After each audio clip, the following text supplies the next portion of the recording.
দর্শক, বিএসএফ এর গুলিতে আহত কৃষককে রাজশাহী মেডিকেল কলেজ হাসপাতালে ভর্তি করা হয়েছে। রাজশাহী মেডিকেলের সামনে আছেন সহকর্মী মতিউর মুর্তজা। আরও জানাতে সরাসরি যুক্ত হচ্ছেন তিনি।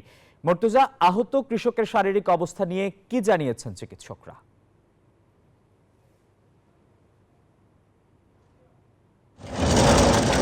আমরা রাজশাহী মেডিকেল কলেজ হাসপাতালের সামনেই আছি। চিকিৎসকদের সাথেও আমরা কথা বলেছি। চিকিৎসকরা জানিয়েছেন আহত কৃষকের অস্ত্রোপচার চলছে, তিনি অপারেশন থিয়েটারে আছেন।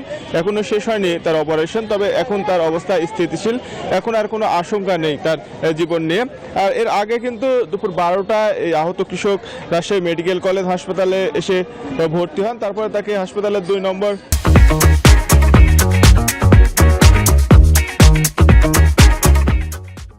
ওয়ার্ডে রাখা হয়। তারপরে সেখান থেকে দুপুরের পরে তাকে অপারেশন থিয়েটারে নিয়ে যাওয়া হয়। এখন তিনি অপারেশন থিয়েটারে রয়েছেন। আর এর আগে কিন্তু ভোর 4টার দিকে চাঁপাইনবাবগঞ্জে জমিতে পানি দিতে গিয়ে তিনি বিএসএফের হাতে গুলিবিদ্ধ হন এবং সেখান থেকে তার স্বজনরা তাকে উদ্ধার করে প্রথমে চাঁপাইনবাবগঞ্জ সদর হাসপাতালে নিয়ে যায় এবং সেখান থেকে উন্নত চিকিৎসার জন্য রাজশাহী মেডিকেল কলেজ হাসপাতালে পাঠায়।